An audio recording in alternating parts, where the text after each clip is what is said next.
figured out why cats lick themselves so much. They're delicious. I am hooked.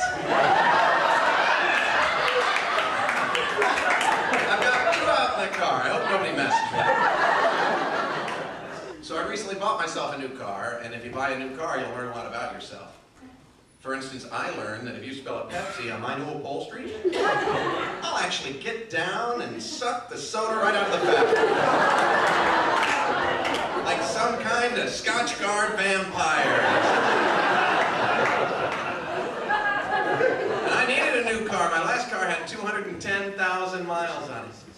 I drove it onto one lot, and the salesman asked me what I had to trade. When I told him, he looked at me like I said, "What do I have to trade?" "Just these magic beans."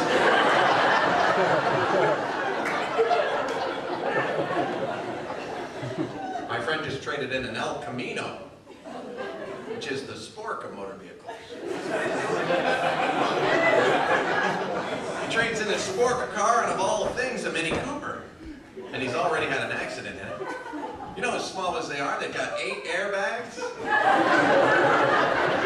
He said he wasn't sure if it was in a car wreck or a pillow fight.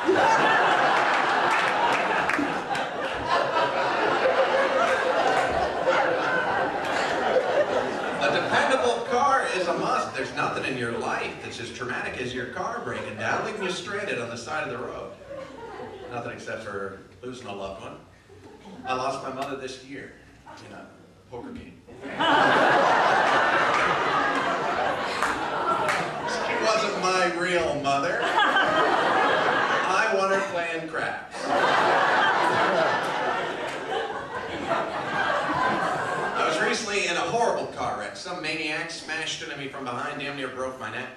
Witnesses said my hair didn't move. I like Los Angeles. I went through a rite of passage since I moved there. I got my first stalker. I had a young lady come to 7 shows in a row and taught me a lot about myself because I found myself trying to do well because my stalker was there. I'm thinking, damn, what kind of people pleaser am I? My friend said, "Is your stalker good looking?" I said, "No. If they're good looking, they're fans."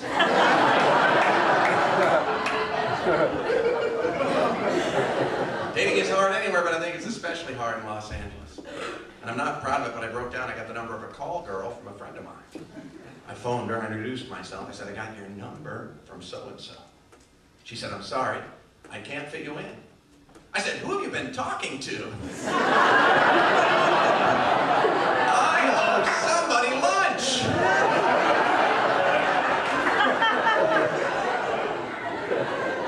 You know what LA doesn't get credit for? It's a beautiful city at night. That's when I walk around it. The problem is, it's a high crime area. Everybody has a motion detector. And it takes me all night to get anywhere. Because I've been a comic a long time. A light hits me, I do 7 minutes.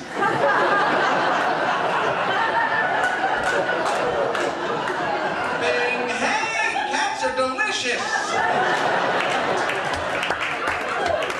People are in their houses going, "Some guy is talking to our garage!" And he's not doing that well.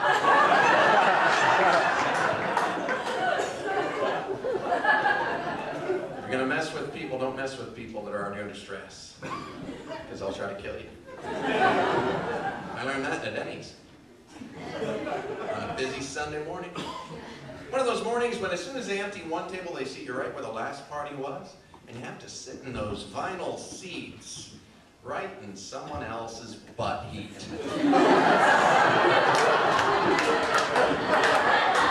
Are you like me? Are you just a little finicky about who you share butt heat with? And this guy must have had a fever. There's something, because I'm sizzling in this guy's butt heat. The waitress comes up to take my order, and she doesn't have a name tag on it. No big deal, but I didn't want to appear impersonal, so I asked her name. Her name was Delinda. But the way she said it was, Delinda.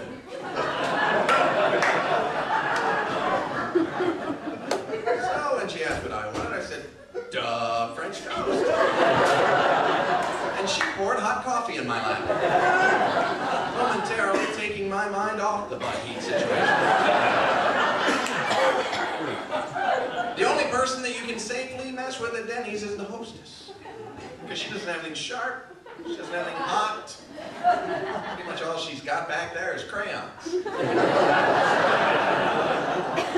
you walk into a Denny's outside of California, they set themselves up to be messed with, because they run right up to you and they say, would you like smoking or non-smoking? I always say, I don't know. Would you consider freebasing, technically smoking? Finally, a Freemason crowd. The popularity of methamphetamine is messing with my act.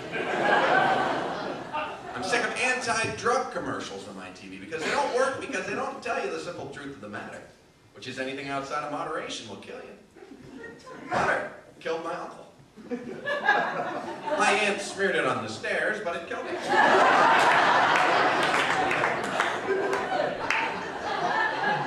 a lot of these commercials are very one-sided, especially the pot-smoking ones, because I know for a fact some good things have come from pot smoking.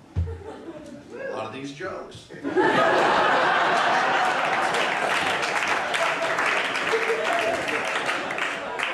And it's not my fault that I've dabbled in drugs. As a child, I fell in with a bad crowd. My parents. Gotta